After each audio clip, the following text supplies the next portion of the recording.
Exercise 10.2 की तरफ हम आ गए हैं। क्वेश्चन नंबर 1 है। क्वेश्चन थोड़े से डिफरेंट हैं और डिफ़िकल्ट भी हो सकते हैं, क्योंकि इसमें आपने प्लॉट करने हैं ग्राफ्स और उनको स्टडी भी करना है और उसके आगे मज़ीद चीज़ें भी ड्रॉ करनी है। पिछले वाले ग्राफ्स तो मैंने कहा था वो कुछ प्रिसाइज हो ना हो वो इतना मैटर नहीं करता था। ये वाले ग्राफ्स का प्रिसाइज होना बड़ा ज़रूरी है।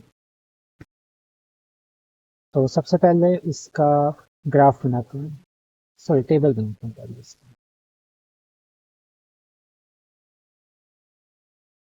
इसमें उन्होंने कहा है -1 से लेके 3 तक आपने x की वैल्यूज को रखा है, यानी कि -1, 0, 1, 2 और 3।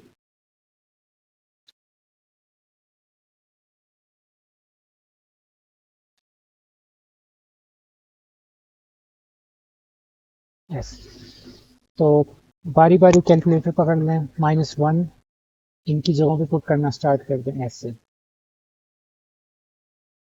सबसे पहले आप ये करेंगे, जहाँ x है उसकी जगह पे अपनी वैल्यूज पुट करनी है, जिस तरह हम पहले करते रहेंगे वही आपने काम करें, कुछ नया नहीं है।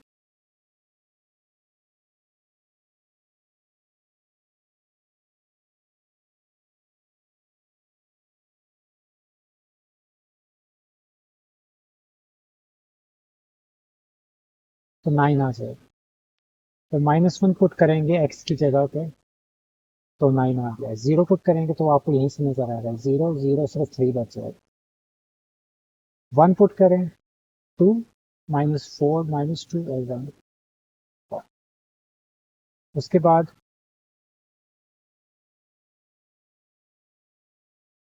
2 पुट कर दें इसके बाद, x की जगह पे 2 पुट कर दें।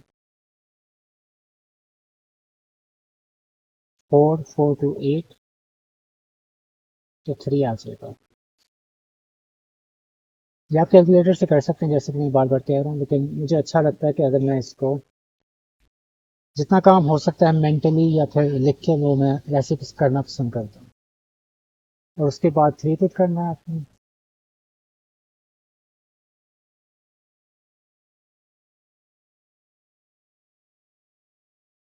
18, 6 और 9।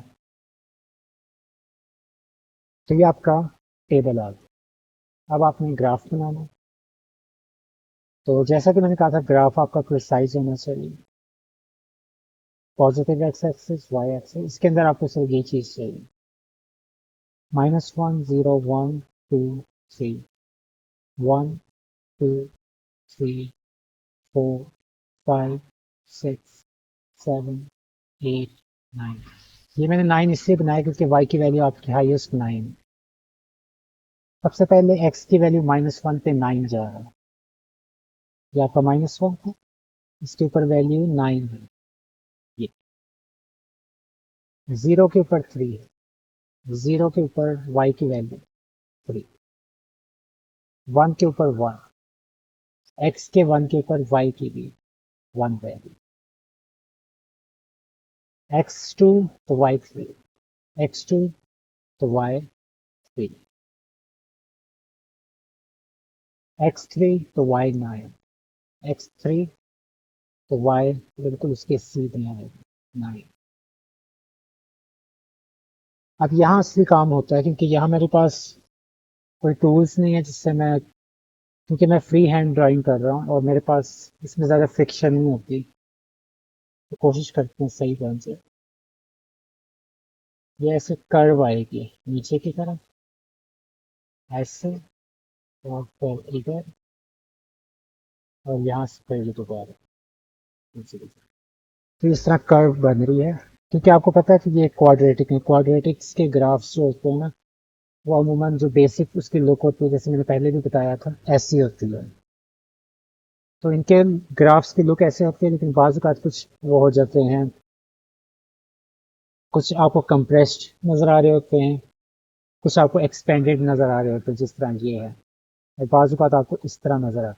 तो ये उनके लुक्स हैं। ये डिपेंड करता है कि एक्स की वैल्यूज क्या है। 4x है, 3x है, एक्स स्क्वायर है तो 2x स्क्वायर है, 4x स्क्वायर है, ये उस पर डिपेंड करता है।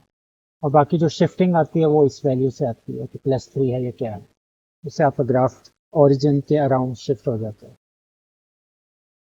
अब मेन चीज़ है कि यहाँ तक तो आपका क्वेश्चन हुआ, लेकिन आगे आपने टेंजेंट ड्रॉ करना है, ये असली काम है। क्योंकि यहाँ तक तो आप पिछले क्वेश्चन में भी कर रहे थे 10.1 में, यहाँ से आगे फ़र्क आ रहा है। अब वो कैसे करना है, उसके लिए मैं दोबारा ब्लैक लाइन यूज़ करूँगा।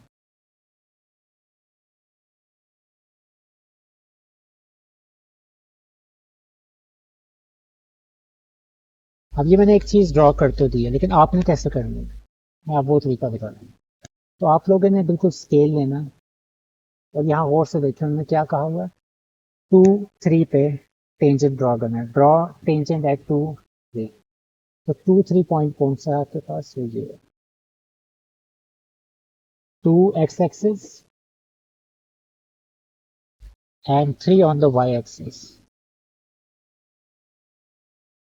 तो ये जो पॉइंट है ना, ये आपका 2 3 पॉइंट है, इसके ऊपर बिल्कुल आपने रखना अपना स्केल, और बिल्कुल उसके इस तरह रखना है कि ये कहीं ना, जो आपकी लाइन लग रही है ना, वो उसको कट ना कर जाए।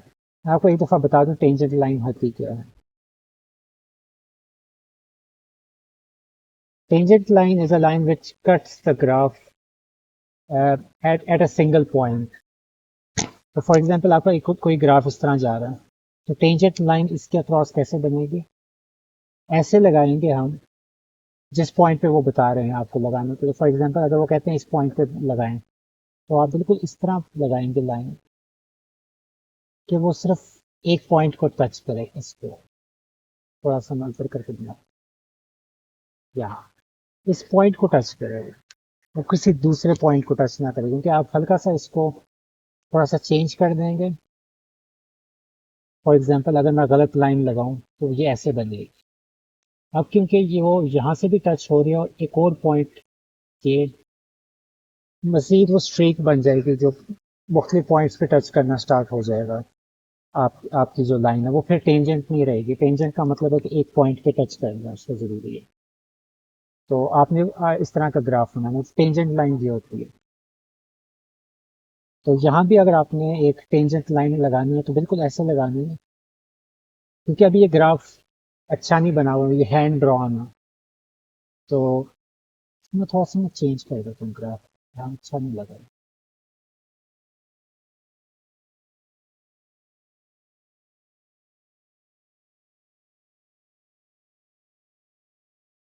थोड़ा सा देखते हैं, ये लाइन भी कोई ग्राफ गलत कर दी,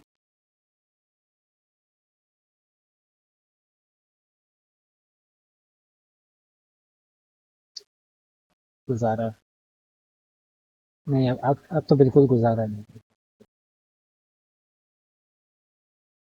खैर जब आप बनाएंगे तो आपसे शायद सही बनी जाए। असल में गुजारनी ऐसे होती है, ये और ये।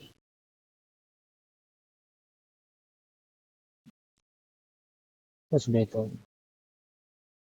तो इसके ऊपर आपने एक पॉइंट पे स्केल रखना अपना, और एक सिंगल सी लाइन ड्रॉ कर लेंगे। इसका मैं कलर चेंज कर लूँ ताकि आपको पता चले कि ये लाइन ड्रॉ है। तो ये आपकी टेंजेंट लाइन है।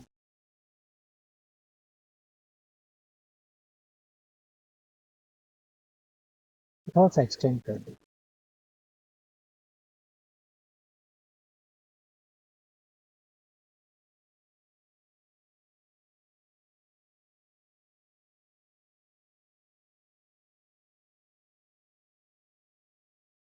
अब ये तो आपकी टेंजेंट लाइन आ गई, आपने एक काम कर दिया। अब आगे क्या करना है,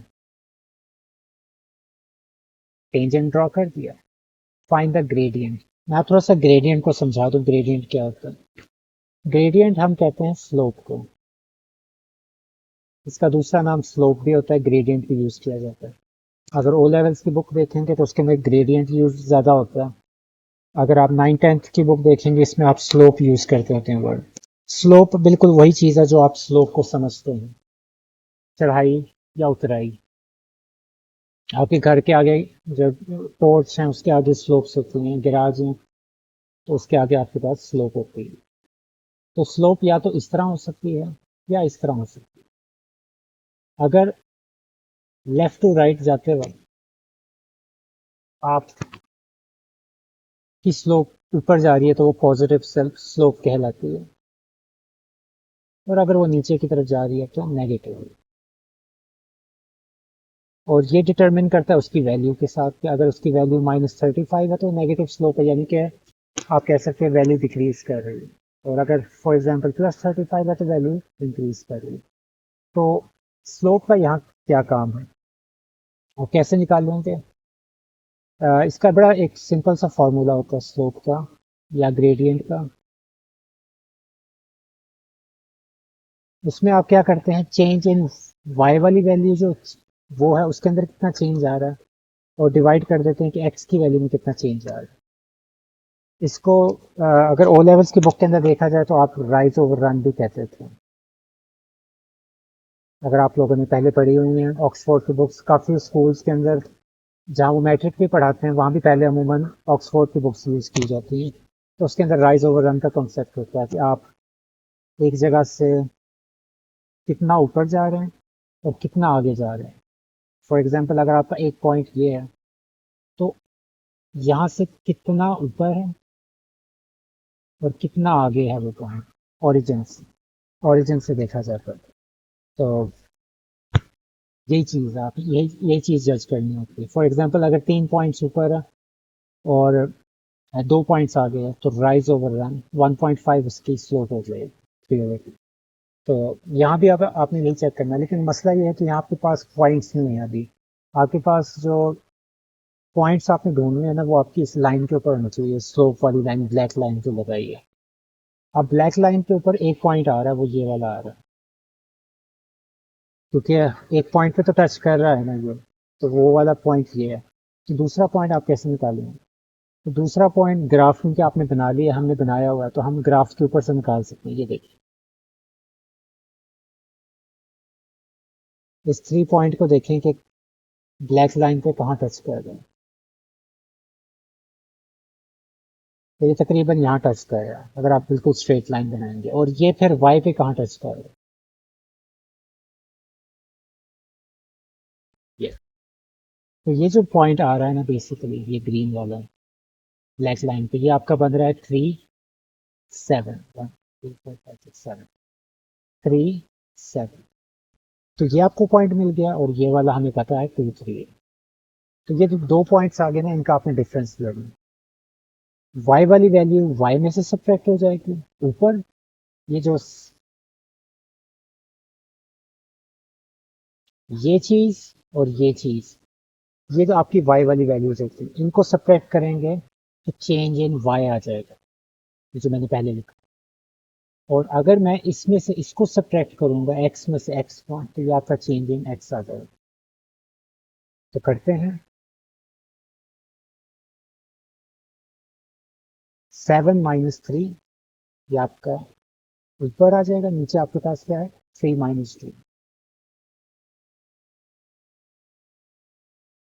तो 4 आपकी स्लोप आ गई। और एक चीज याद रखनी है कि अगर आप 7 - 3 कर रहे हैं, इधर से आप 2 - 3 ही कर सकते। अगर ये आपकी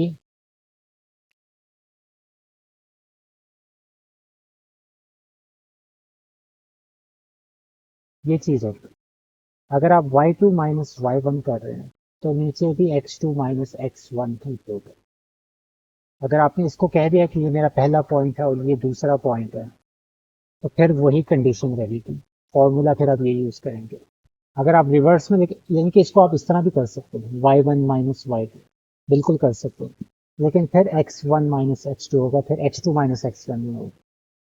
उससे आपकी स्लोप की ना हालत बदल जाती है जब आप उल्ट काम करते हैं। फॉर एग्जाम्पल अगर आप इसको नीचे 2 - 3 कर देंगे तो फिर वो -4 आ जाएगा। और -4 आपको ऊपर देख के नजर ही आ रहा है, ये देखिए स्लोप कैसी है, पॉजिटिव स्लोप है, ऊंचाई आ रही है। आप जिस तरह ड्राइविंग करते हैं तो ऊंची ऊंचाई की तरफ जाते हैं तो पॉजिटिव स्लोप है, तो यहाँ पॉजिटिव स्लोप का इम्पैक्ट आ रहा है। और उसी वजह से आपका जो आंसर है वो भी पॉजिटिव आया, +4 आया। तो ग्राफ से देख के आपको पता चल जाएगा। फॉर एग्जाम्पल अगर मैं यहीं इस साइड पे एक स्लोप ड्रॉ करूँ, ये वाली क्वेश्चन से रिलेटेड नहीं, क्वेश्चन यहाँ खत्म हो चुका है और आंसर आ गया। फॉर एग्जाम्पल अगर मैं यहीं एक स्लोप ड्रॉ करूँ तो वो स्लोप क्या होगी, वो नेगेटिव स्लोप आएगी, वो हमें निकालने की ज़रूरत नहीं, हमें देख के अंदाज़ा होगा।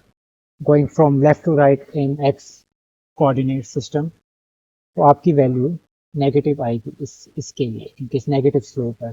आप नीचे की तरफ जा रहे हैं और यहाँ से आप दोबारा राइज कर रहे हैं, नीचे आए, आपने यहाँ से दोबारा राइज किया इस पॉइंट, तो ये आपकी स्लोप से। तो ये थोड़ा क्वेश्चन थोड़ा लंबा हो गया, क्योंकि ये अमूमन अगर आप मुझे पहले से देखते आ रहे हैं इस चैनल को, तो आपको पता होगा कि अमूमन जो टॉपिक्स के पहले पहले क्वेश्चन होते हैं, जब मैंने समझाना होता है टॉपिक को, तो वहाँ अमूमन मुझे थोड़ा ज़्यादा बोलना पड़ता है, क्योंकि उसके टॉपिक्स के अंदर ही काफ़ी ज़्यादा कॉन्सेप्ट्स आ जाते हैं जो पहले नहीं होते। जैसे स्लोप का मुझे नहीं पता मैंने पहले पढ़ाया नहीं पढ़ाया, तो मैं फिर भी बाजू का रिपीट करवा देता हूँ। और ये टेंजेंट वाला था, ये डेफिनेटली पहली दफ़ा कॉन्सेप्ट आया था इस क्वेश्चन में, तभी मैंने इसको क्लैरिफाई किया कि इसमें करना क्या है।